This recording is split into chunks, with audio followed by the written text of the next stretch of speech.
Isang pinagpalang araw po muli sa inyong lahat. Sa araw na ito, tatalakayin po natin ang Kabanata Zephanias, Kapitulo 1. Ang pangalan po na Zephanias ay mula sa Hebreyong pangalan na Chepanya, na nangangahulugang si Yahweh ay nagtatago o si Yahweh ay nag-iingat. Sa Biblia po, si Zephanias ay isa pong propeta na naglingkod noong panahon ni Haring Josias ng Juda.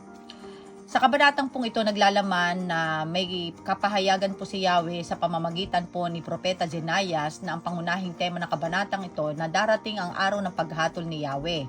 So tinukoy po dito sa kabanatang ito yung pagpapahayag ng paghatol na si Yahweh po ay nagbabala na wawasakin niya ang lahat ng bagay sa balat ng lupa kabilang ang mga tao, hayop, ibon at isda.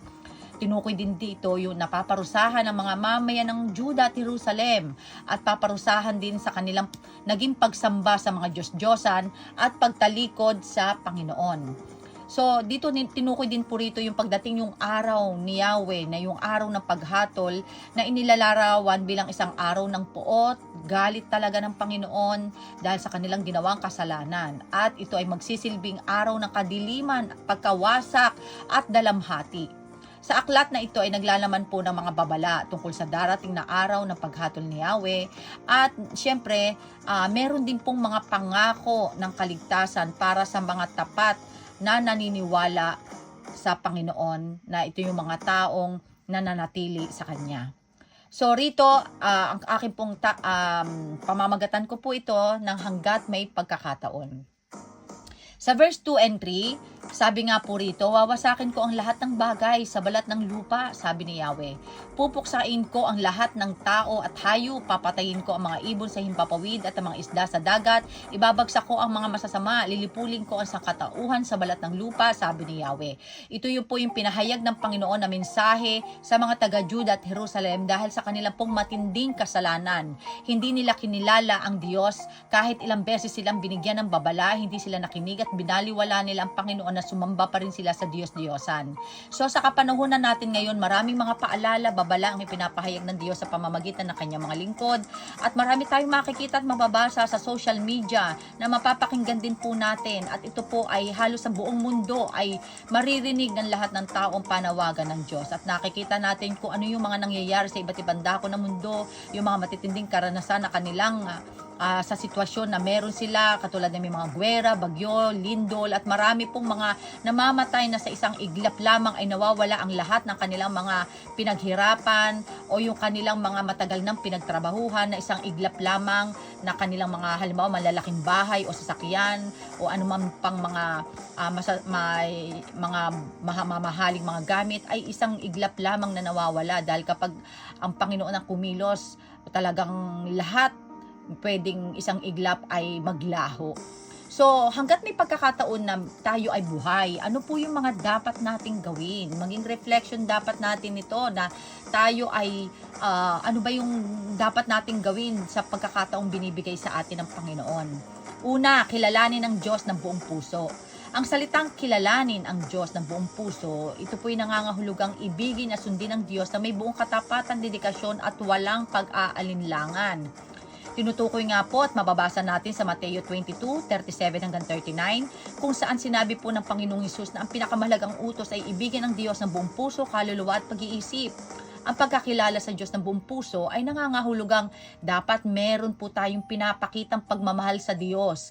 Ipinapakita yung pagmamahal sa pamamagitan ng pagsunod sa kanyang mga utos at pamumuhay ayon sa kanyang kalooban. Dapat nakikita rin yung pagtitiwala sa Diyos, sa Panginoon na buong pagtitiwala sa Kanya sa lahat ng aspeto ng buhay kahit na may mga pagsubok o hamon sa buhay. At nakikita po yung paglilingkod sa Diyos na aktibong paglilingkod sa Kanya at sa kapwa bilang pagpapakita ng pananampalataya na may pagmamahal sa Panginoon at nakikita na nagkakaroon tayo ng mas malalim pang relasyon sa Kanya. Ang pangalawa naman po, magkaroon ng banal na takot sa Diyos. Ang pagkakaroon po ng banal na takot sa Diyos ay nangangahulugang pagkakilala sa Kanya na may pagkamangha sa Kanyang kapangyarihan, kabanalan at katarungan. At ito po hindi takot na nagdudulot ng paglayo o hindi takot na para bang katulad ng nangyayari kapag tayo ay natatakot sa mga tao na yan, iba po yung takot na yun eh. yung takot na tinutukoy po rito, na may banal na takot sa Panginoon, ito po'y nagdudulot ng may mas malalim na pananampalataya at nagkakaroon po talaga ng tunay na pagsunod sa Panginoon. Takot na tayo'y gumawa ng masama.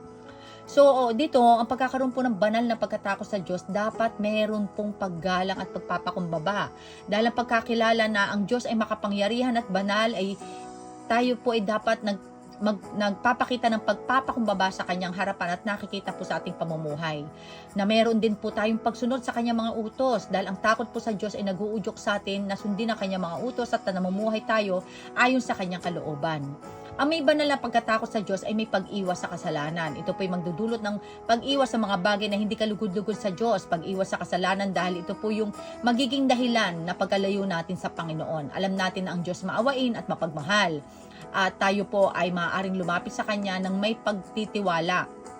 Kaya wag po natin samantalahin ang habag at taawa ng Diyos sa atin sa bawat pagkakataon na binibigay niya sa ating buhay upang hindi natin maranasan ang galit at parusa ng Panginoon. So ito pong conclusion ko, habang may pagkakataon, magsisi ng buong puso, magbalik loob sa Panginoon bago dumating ang araw ng paghatol. Iusuko po natin ang ating buhay sa Diyos, dahil lahat po ng ating ginagawa sa Panginoon ay mayroong magandang resulta at may gantimpala na naghihintay po sa atin. Ayun lamang po. Maraming salamat. God bless everyone.